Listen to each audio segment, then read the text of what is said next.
திருமணத்திலே பெரிய அளவிலே ஆடம்பரம் செய்யாதீர்கள். எங்கெல்லாம் ஒரு திருமணம் தோல்வியுறுகிறது என்று சொல்கின்றேனே, எந்த திருமணத்திலே ரொம்ப ஆடம்பரம் செய்கிறார்களோ, கண் திருஷ்டி அப்படின்ற விஷயத்த நானே நம்புவேன். ஒரு சொல்லடி பட்டாலும் படலாம், கண்ணடி படக்கூடாதுன்னுவாங்க. ரொம்ப ஆடம்பரமான திருமணங்களை தவிர்ப்பது நல்லது.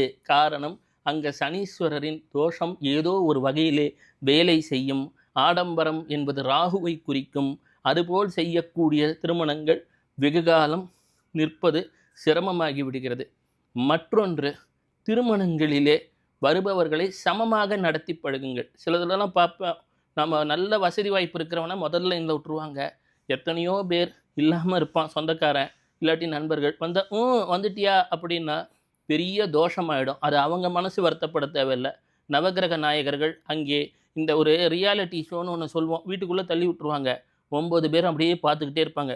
மாப்பிள்ளை எப்படா தப்பு செய்வேன் மாப்பிள்ளை, மிதிச்சு போட வேண்டா அப்படின்வாங்க. நாம் என்ன நினச்சிட்டு இருப்போம், நம்ம கட்டத்தில் தான் பார்த்துட்டு இருப்போம். ஓகே, இந்த கட்டத்தில் யாரோ ஒருத்தர் வந்து நமக்கு உரைக்க போகிறாரு, மிதிக்க போகிறாருன்னு. இந்த கட்டத்தில் ஒன்றும் இல்லை. நம்ம சுற்றி இப்போ இந்த அறையில் இருக்கோம் அப்படின்னா, இந்த அறையில் 4 பேர் அமர்ந்திருக்கிறார்கள், 5 பேர் அமர்ந்திருக்கிறார்கள் என்றால், இதை தாண்டி நம் கண்ணுக்கு தெரியாமல் 9 நவகிரகங்களும் எப்படா இவன் தப்பு செய்வான், அப்போ பார்த்து மிதிச்சுக்கலாம் மாப்பிள்ள அப்படின்னு வெயிட் பண்ணுவாங்க.